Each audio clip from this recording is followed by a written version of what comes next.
Hello and welcome. It's 10 a.m. on Thursday, the 13th of November. You're tuned in to our mid-morning newscast here on ARIRANG TV. I'm Mark Broome. Let's take a look at what's making the headlines. Korea presses pause this morning, with banks, offices and even the stock market staying closed for an extra hour as hundreds of thousands of students sit down to take the potentially life-changing college entrance exam. President Park Geun-hye calls for greater economic cooperation with India as she holds talks with the country's recently elected Prime Minister ahead of the East Asia Summit in Myanmar.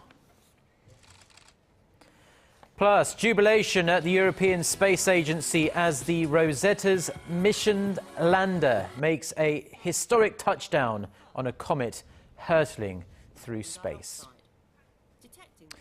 But we start back here on Earth, and specifically Korea, where hundreds of thousands of high school seniors are taking the most important tests of their young lives today. 640,000 students at more than 1,200 venues nationwide sat down for their college scholastic ability test, which officially got underway at 8:40 a.m. Korea time, about an hour and 20 minutes ago. The test, which consists of 5 sections, will take around 8 hours to complete.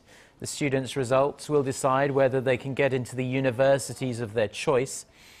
In consideration for the exam takers, banks and offices around the nation opened 1 hour later than usual, and many more subway trains and buses ran to ensure students were not late. Even airplanes will be forbidden from making takeoffs or landings for 35 minutes in the afternoon during the listening test hours. So just how important is the college scholastic ability test to students here in Korea? Well, it's so important that there are a number of superstitions students follow in the hope that it will get them a high score on the test, from not washing their hair to eating certain types of food. Some students say it's better to go that extra mile just in case it works. Our Connie Lee has this report. So how far would you go to ace your college entrance exams? I won't be washing my hair. To do well on the exam, I'm eating taffy and chocolates. Not your typical study habits, but the exam is deemed so important that the students will do whatever it takes for that high score, even taking part in some superstitions. One of the biggest ones is that students eat the right snacks. It's either taffy or rice cakes. Why? Because they're sticky.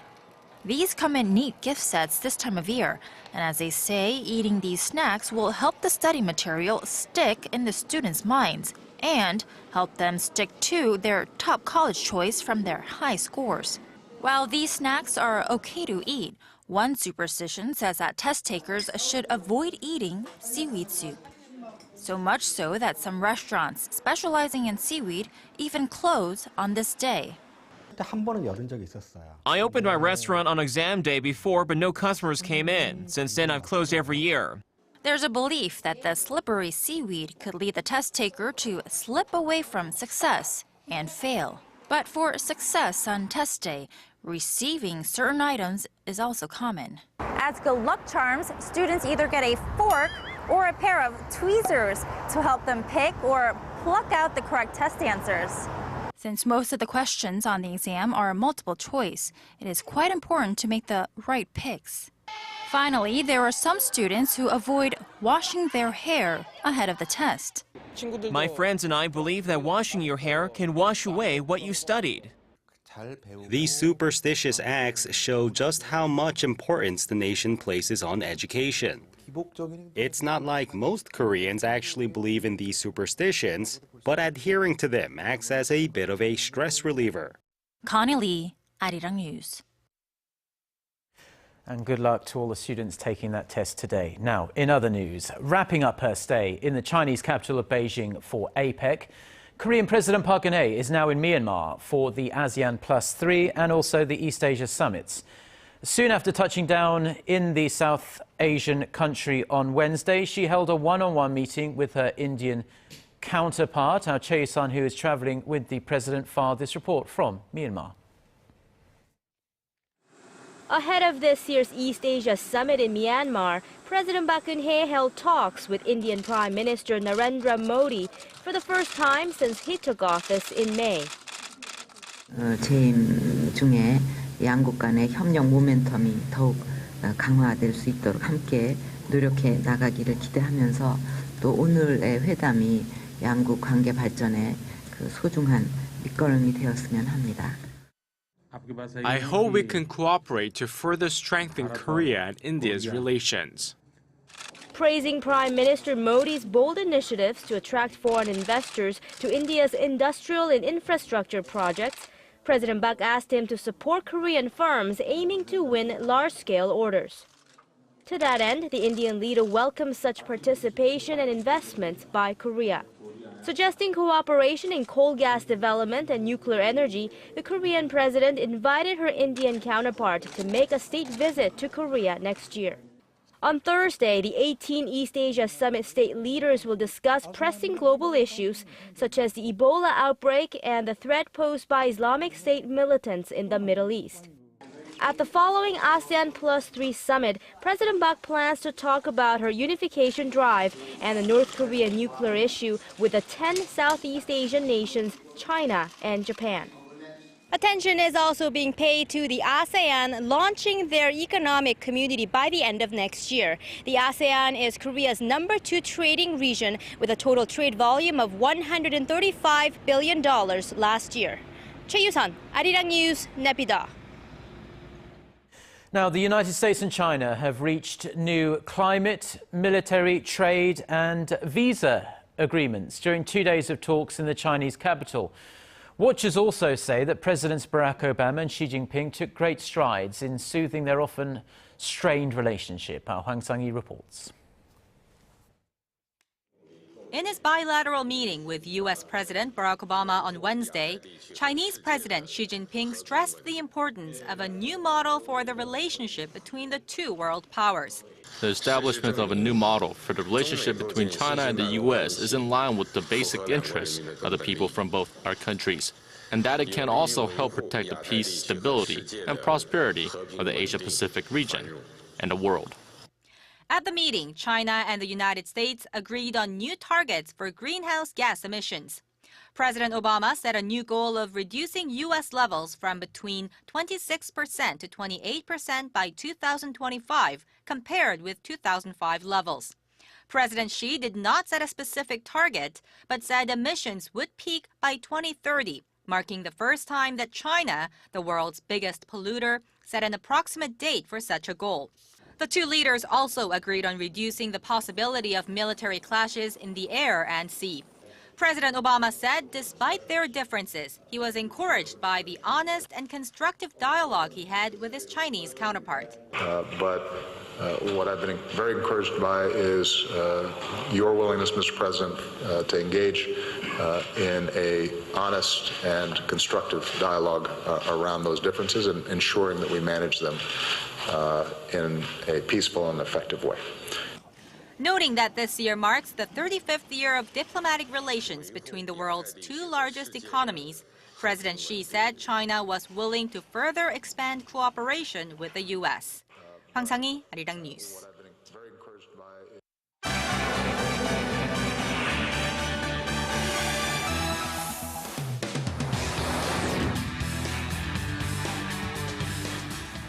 Now let's get a check on some of the global headlines we're following on this Thursday morning here in Seoul. For that, we turn to Eunice Kim, standing by at the News Centre. Good morning, Eunice. Hello, Mark. So this is being hailed as a truly historic moment for humankind. The Rosetta mission has successfully, we hope at least, made the first ever landing on a speeding comet. Absolutely. It was a hard-won victory, but scientists, I'm afraid, aren't completely out of the woods yet, as the space probe could be loosely secured to the comet after the lander's anchoring harpoons failed to fire. Ji Myung-gil has this story. There were scenes of jubilation at the European Space Agency as the Rosetta's lander made a historic touchdown on the speeding comet.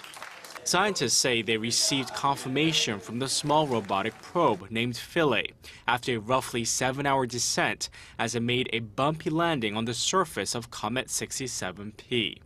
The actual status remains unclear, however, after harpoons designed to firmly attach fillet to the comet failed to fire. So we have science data coming, we have pictures, we have measurements from all the instruments. Science continue coming. Of course, the scientific experiments will start a bit later.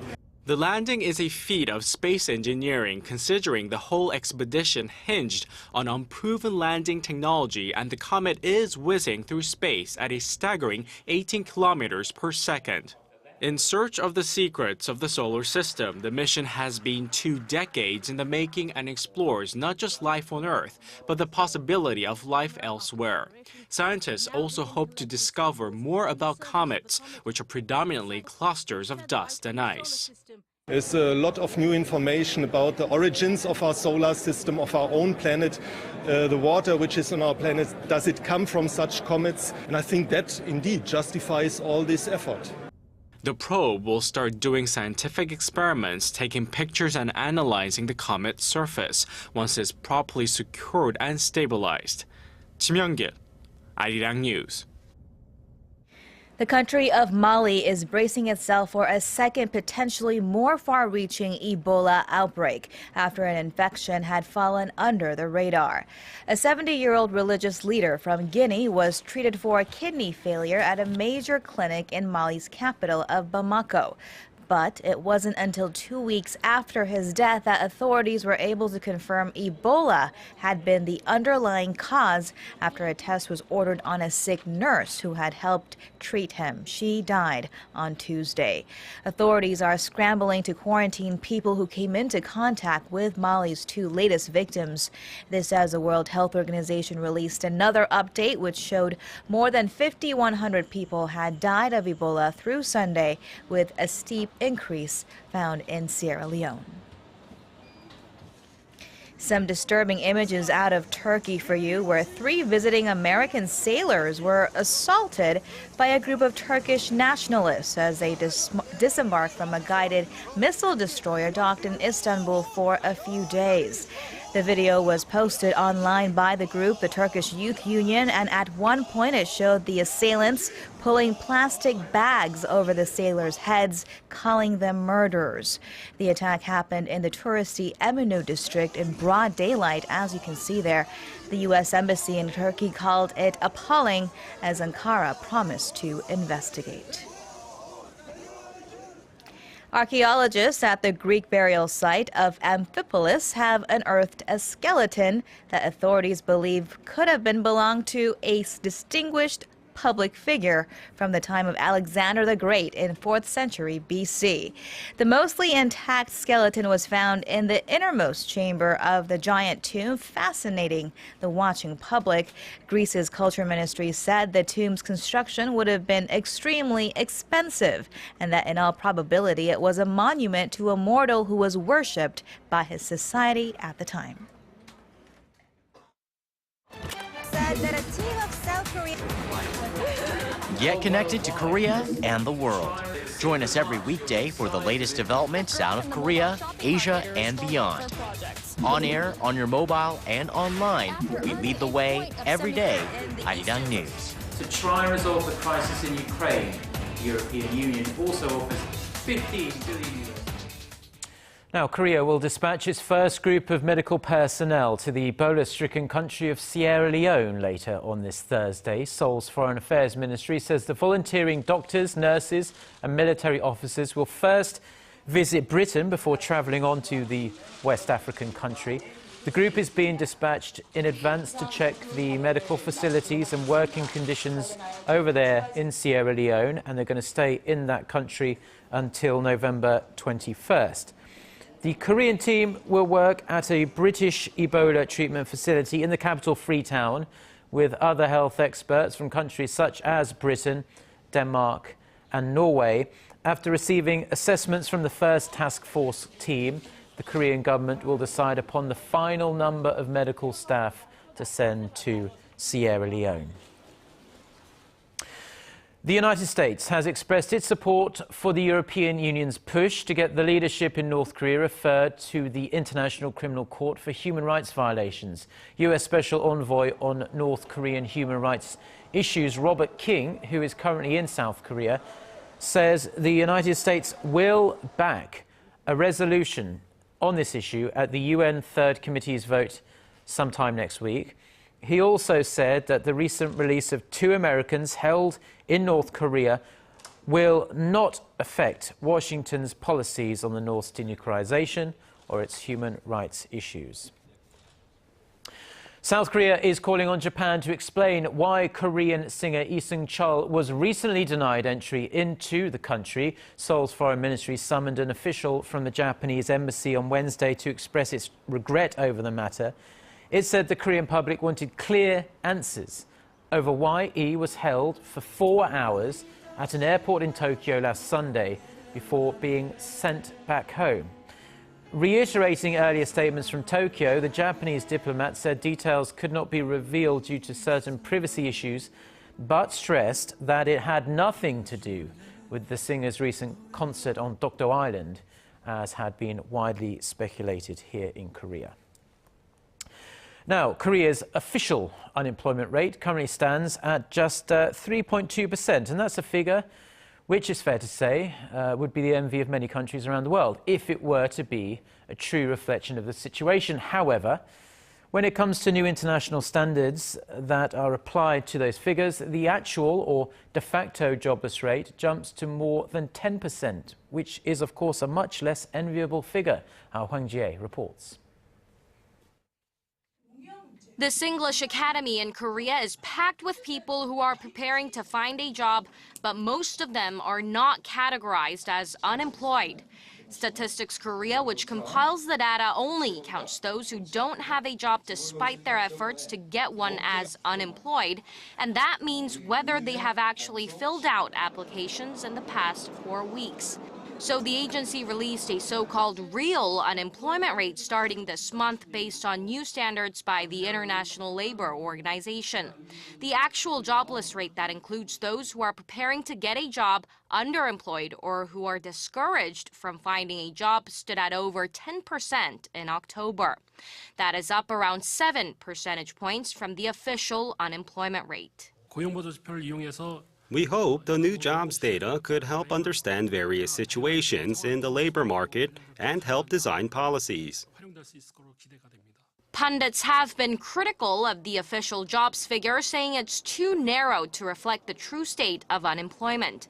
With the extra data, experts point to the need for government policies to support women and the younger generation who make up the majority of the country's underemployed and discouraged job seekers.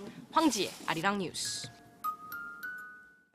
Now, a big event has kicked off right here in the Korean capital. The annual Food Week Korea exhibition has kicked off in Seoul this week, and exhibitors from all over the world are showing off their locally produced foods, as well as offering what we hope will be a sneak peek into the future of the food industry. Our Kim Min-ji reports. Food experts from around the globe have gathered under one roof, united by the theme Food for the Future.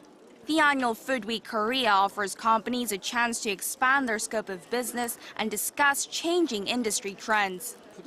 Food Week Korea will be an opportunity for the domestic food industry to promote exports as well as increase exchanges abroad.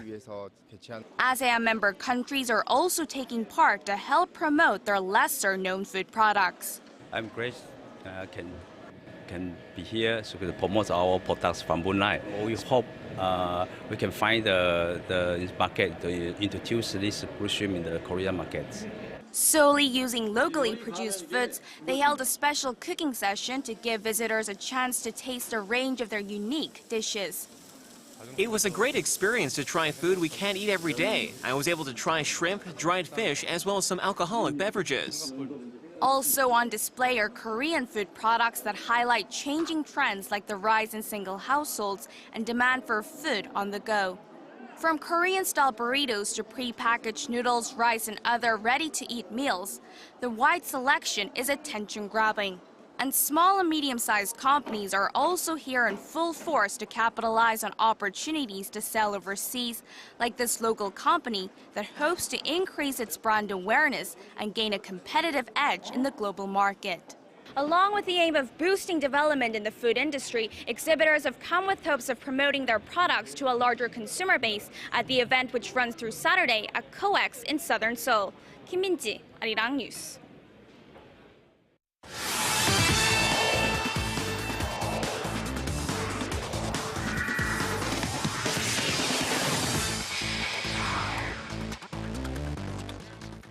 And a good Thursday morning to you all as we kick things off in baseball. Now, less than 24 hours since it was revealed to the public that the highest bid for Kim Kwang-hyun was $2 million by the San Diego Padres, the SK Wyverns and the former KBO MVP have decided to accept the bid. Now, despite the highest bid being far less than the $5 million that the SK Wyverns were looking for, the team left the decision all up to Kim Kwang-hyun himself. And after a day of thinking through the option, the lefty ace has decided to accept the offer and start negotiating a deal that will make him just the third player from the KBO to go over to the majors. The San Diego Padres, who lack lefties in their starting rotation, finished third in the NL West behind the LA Dodgers and the 2014 World Series champions, the San Francisco Giants.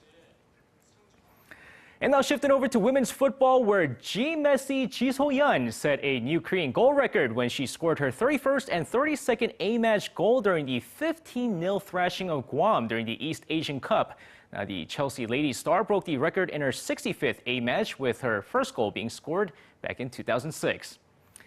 And now with that, baseball season's over, so all the attention is currently in the KBL and the V-League now. So let's first move over to Wednesday night's KBL action, where the Busan KT Sonic Boom cruised past the Seoul Samsung Thunder's 84-60 thanks to Lee Jae-do's 28-point effort. Meanwhile, let's take a look at the Seoul SK Knights take on the Incheon ET-Land Elephants. Now, right from the get-go, SK's offense struggles from the paint as ET-Land takes advantage, outscoring SK 21-13 in the first quarter, before SK turns it around in the second quarter to take a slim 40-39 lead going into halftime. Now, both teams keeping it close in the third quarter, but SK runs away with it. Big fourth quarter here with SK's Aaron Haynes posting up a near triple-double with 22 points, 10 rebounds, and 7 assists, as the SK Knights hold on to win this one 86-73. And now shifting over to Wednesday night's V-League action, this time starting off in the Women's League, where GS Kartex took on the IBK Altos. Now, just an epic match here in a rematch of last year's championship series, as both teams go back and forth through 4 sets, with GS Kartex barely forcing a final 5th set. But IBK, led by Destiny Hooker's game-high 36 points, IBK takes a 5th set 15-10 for a 3-2 victory. Meanwhile, over on the men's league here, the struggling Uri Card looking for the upset win here, take the first set with ease 25-21, but Liberman Algamez and Moon Sung-min tears it up for Hyundai Capital, combining for 49 points as the Skywalkers sweep the next 3 sets for a 3-1 victory. And now finishing things off in Germany, where the nation is set to become the first in passing a law that will make doping a criminal offense. With sports doping becoming a worldwide problem right now, Germany has stepped up with a proposed law being presented at the Bundestag in Berlin. Now, athletes caught doping will face prison time up to 3 years, with foreign athletes caught in Germany possibly facing similar punishments as well. Meanwhile, anyone who provides the drugs, including doctors, may also face up to 10 years in prison if found guilty. And that's going to wrap it up for me. This has been SJ. Have a great rest of the day, and see you guys again for your sports needs.